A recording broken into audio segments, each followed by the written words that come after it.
άμεση δημοκρατία είναι η απάντηση στις προκλήσεις του σήμερα.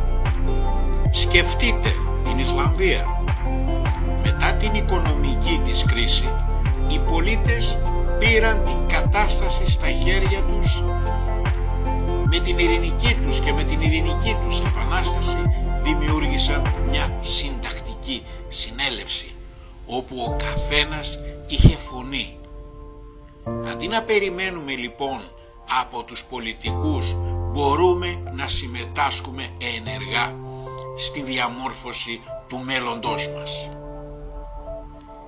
Η δύναμη της συλλογικότητας μπορεί να φέρει αλλαγές. Ας εμπνευστούμε από το παράδειγμα των Ισλανδών και ας διεκδικήσουμε την άμεση συμμετοχή μας στις αποφάσεις που μας αφορούν. Πάρτε το απόφαση. Με τα κόμματα της δίθεν αντιπροσωπευτικής δημοκρατίας βρισκόμαστε συνέχεια στο ίδιο αδιέξοδο.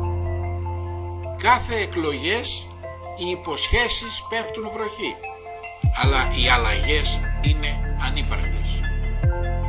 Οι ίδιοι άνθρωποι, οι ίδιες πολιτικές, οι ίδιες απογοητεύσεις. Είναι καιρός να αναρωτηθούμε, θέλουμε πραγματική αλλαγή ή απλώς να αλλάξουμε πρόσωπα. Η εξουσία δεν είναι παιχνίδι, είναι ευθύνη. Ας σταματήσουμε επιτέλους να είμαστε θεατές και ας γίνουμε οι πρωταγωνιστές της ζωής μας. Η δημοκρατία δεν είναι μόνο δικαίωμα, είναι και υποχρέωση.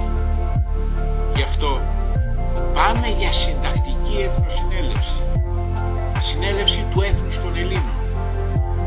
Η κατάσταση στη χώρα μας απαιτεί άμεσες και ειρηνικές λύσεις.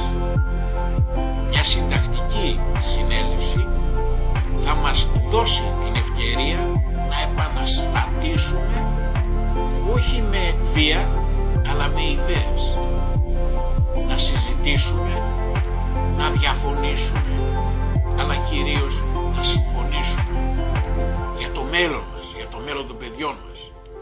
Είναι η στιγμή να αναλάβουμε την ευθύνη και να σχεδιάσουμε ένα νέο πλαίσιο για τη δημοκρατία μας. Η φωνή του λαού είναι ισχυρή και η συμμετοχή μας είναι το κλειδί για μια καλύτερη Ελλάδα. Ας κάνουμε αυτό το βήμα μαζί.